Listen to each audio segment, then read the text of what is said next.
Okay, Mike Misato, CEO of Staff Driven Dental, the Dental Road Warrior, returning for a long overdue episode 27. I've been off the road for a bit, now back on, so I'm going to ramp up my output here for everyone watching. So what else is long overdue? Here's that segue for you again. Perfect segue, right? Your office staff meeting.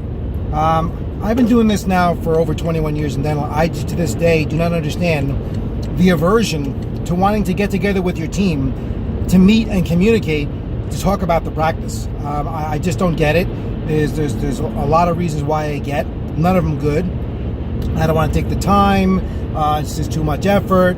It turns into a gripe session, etc., etc. Look, the fact is, I'm going to give you some details about how to run an effective staff meeting right now in this video. I have the entire outline for this in my agenda and my curriculum that I teach, but there's a little quick crash course on making these be effective, but they're vitally important. Why is having an office staff meeting so important? And this is your time to communicate together as a team and work on the business. There's a difference between working on the business and working in the business. All right, when you come in every day and practice, you work in the business. You punch a clock, you walk in, you hit the ground running. Hopefully you have a morning huddle. Most of you don't. That's what the other video is for.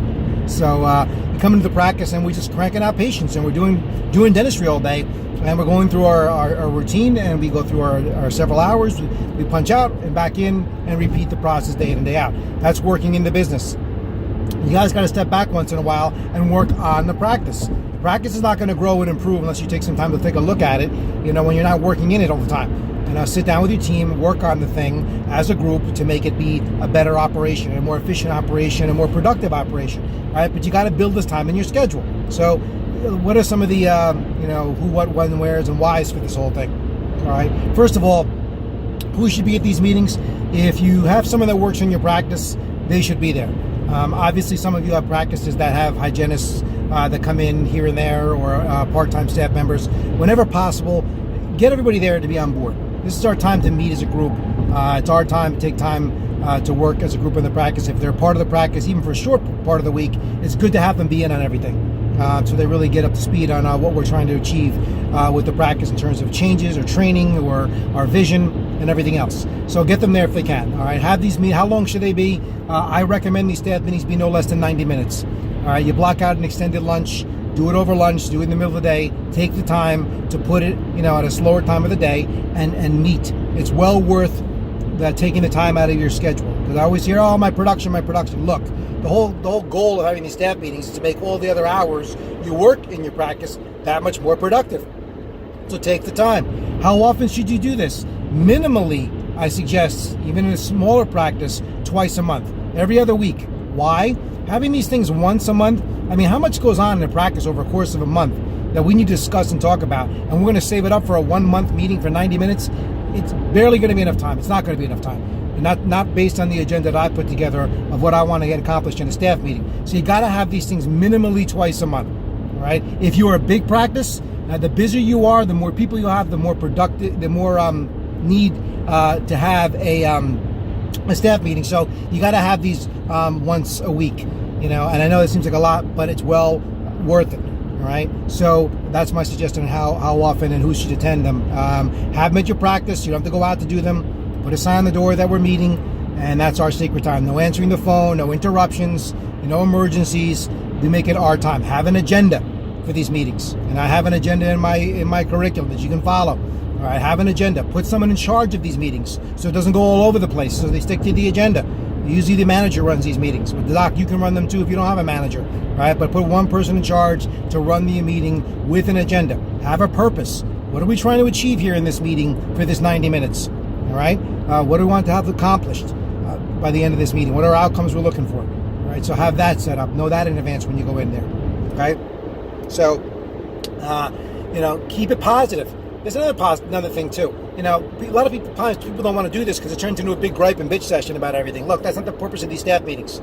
This is not where it's got to go. You start with wins, you end on wins. That's a good way to bookend the meeting.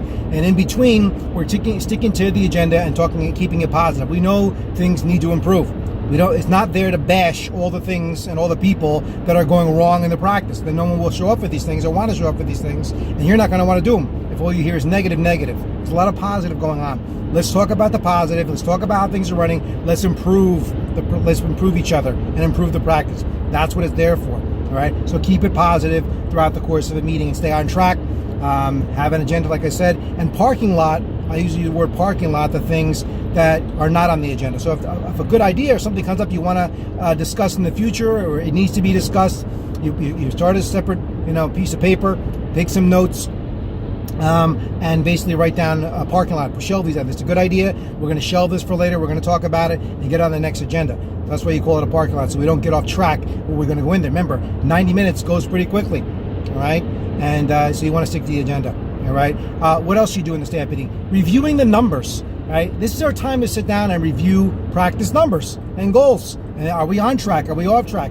Are we hitting them? We have to look at have an awareness of what's going on. It forces you at least, once a week or once every other week to look at the numbers. Now, we teach in our program, in our coaching, that you should be looking at the numbers every day. You can't let days go by when you're not looking at the numbers and it just goes by, and we don't, how are we doing? All right. Before you know it, the whole month's over. All right. You need to know where we are, all right, on any given day. So it's good to track our statistics and our numbers. All right. And at the end of the meeting, we always end off with training on something. All right. Pick something to train on. Pick some kind of system, some kind of policy, some kind of procedure. Like today, we're going to role play handoffs. Today, we're going to walk through and role play how we're going to improve our morning huddle. Today, we're going to talk about our new patient experience. Today we're going to talk about front desk scripting and how we answer the phones. All right. Pick something. So at least twice a month, you're going to be training on something. It forces in training. How do great teams stay great? They practice. How do you expect to run a successful practice if we're not training on these things? All right. So like I said, even when I teach my stuff in my program, you just can't hear it one time. You have all this material you're gaining from your training, with us directly or online. You need to take some time to work on it together as a group. You can't just hear it one time from your coach and say, okay, it's in, that's it. You need to go over and over it again, time and time again, so it gets in. So you have a training agenda, and decide on it with your manager, doc, or doc, you can do it yourself, and have an agenda going in. So we're going to train on these things at these meetings. All right. So we always end off on a positive training session. So that's how we get better. That's how we, get better as a team and improve our performance during game time. Right? I mean, what do most professional teams do? I use the example of football all the time. There's only 16 games a year, professional football. But what are these guys doing 6 days prior to Sunday, or whatever day of the week they're playing? They're not sitting around waiting for game time. They're practicing for running the plays over and over again. So when the game time comes, they can execute. Guess what? Your practice is no different. You cannot effectively execute, and be successful in your practice without some kind of, game plan going in. Number one. Number two, with highly trained people, on playing the game for you. That's what you got to do. All right. So you got to make sure that everybody's prepared, and that's what this training with these staff meetings do. Okay. Look, I can't stress this enough. What's the purpose of communication? It's to be understood. We need to be in better communication with each other as a team. This is where all the breakdowns happen in practice, by the way. All right. All problems in practice come, I think I might have mentioned this before, from bad or no communication. Staff meetings keep in communication with each other, and it forces us to, sit down, get off the treadmill of practice and just serving patients all the time, and work with each other as a group on our business to improve our relationships with each other, to improve the operational efficiency of the practice. Right? This is a must. So you got to have these things, something to get in. You don't want to do business without them.